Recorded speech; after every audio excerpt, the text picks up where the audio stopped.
ఓం నమో నారాయణాయ. ఈరోజు మరొక కథతో ప్రారంభం చేద్దాం. ఇందులో మాయాగోపురం, గుసగుసలాడే జలపాతం మరియు ఇద్దరు నేత కార్మికులు ఉంటారు. ఈ కథ భగవద్గీతలోని ఒక శ్లోకం యొక్క సారాంశంపై ఆధారపడి ఉంటుంది.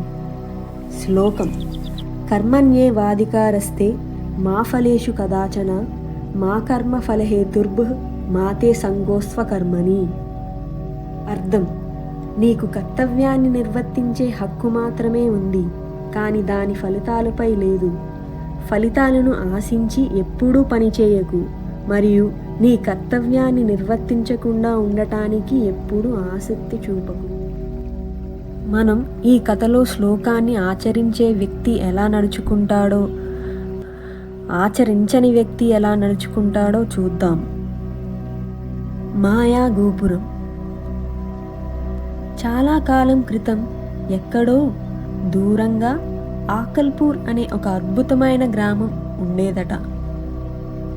దాని ప్రక్కనే ఎప్పుడూ గుసగుసలాడుతూ ప్రవహించే ఒక జలపాతం ఉండేది.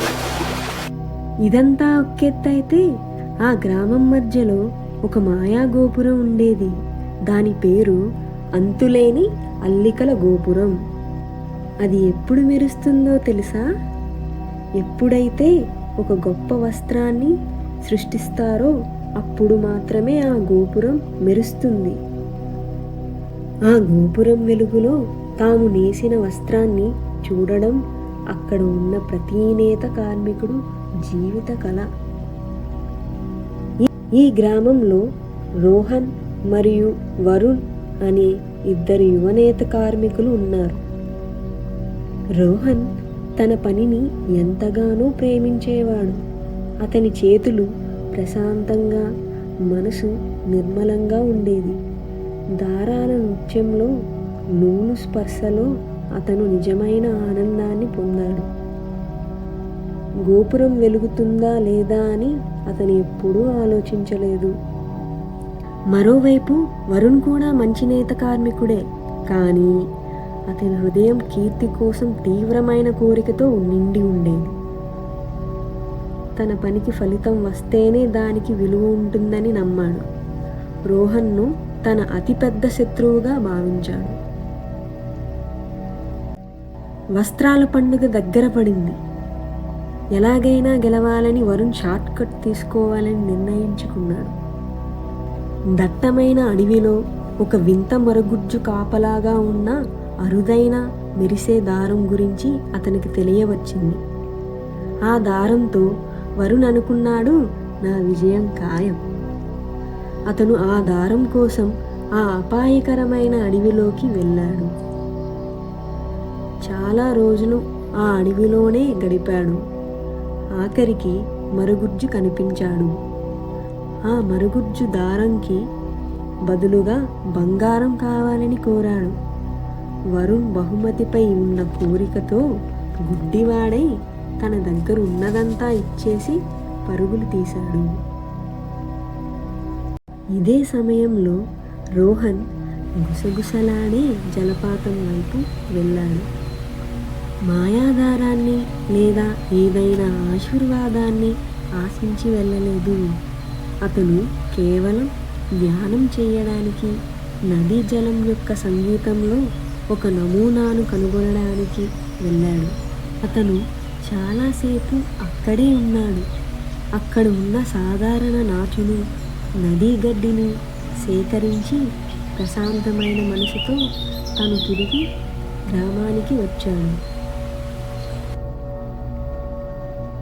వరుణ్ చాలా గర్వంగా ఆ మెరిసే దారంతో గ్రామానికి తిరిగి వచ్చాడు. కానీ అతను వస్త్రాన్ని నేయడం మొదలు పెట్టగానే అతని చేతులు ఆందోళనతో వణకడం మొదలుపెట్టాయి. అతని హృదయం గెలుపుపై అంత దృష్టి పెట్టింది. ఫలితంగా లెక్కలేనన్ని తప్పులు చేశాడు. ఆ మెరిసే దారం అతని చేతిలో దాని వెలుగు కోల్పోయింది.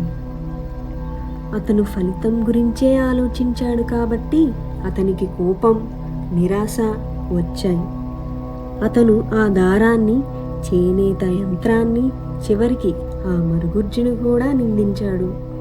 అతని పని ఇప్పుడు అతని అంతర్గత గందరగోళానికి ఒక ప్రతిబింబంలా కనిపించింది. వరుణ్ అలా కోపంతో నిండిపోతే రోహన్ మాత్రం తాను సేకరించిన ఆ సాధారణ నాచుతో, గడ్డితో ప్రశాంతంగా పనిచేశాడు. అతని ప్రేరణ కేవలం సృష్టించాలనే ఆనందం మాత్రమే, గెలుపు మీద కాదు.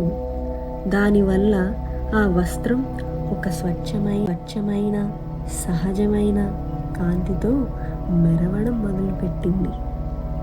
అది అతని స్వచ్ఛమైన హృదయానికి నిదర్శనం.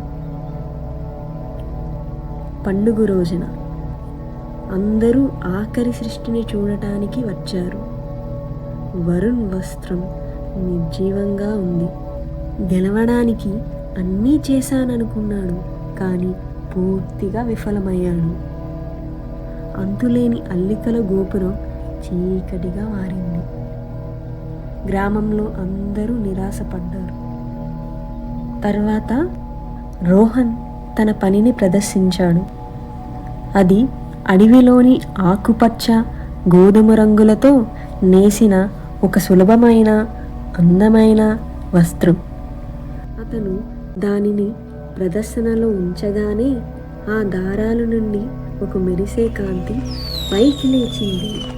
ఆ కాంతి అంతులేని అల్లికల గోపురాన్ని వెలిగించింది. ఆ గోపురం నిజమైన విజేతను ఎంచుకుంది. గ్రామంలోని ఒక తెలివైన వృద్ధురాలు ముందుకు వచ్చి ఇలా అంది: ఈ గోపురం గొప్ప వస్తువులను లేదా గొప్ప ప్రయత్నాలను గుర్తించదు. అది స్వచ్ఛమైన హృదయాన్ని మాత్రమే గుర్తిస్తుంది. కథలో చూసినట్లు శ్లోకాన్ని పాటించే వ్యక్తి మన కథలో రోహన్లా ఆలోచిస్తాడు.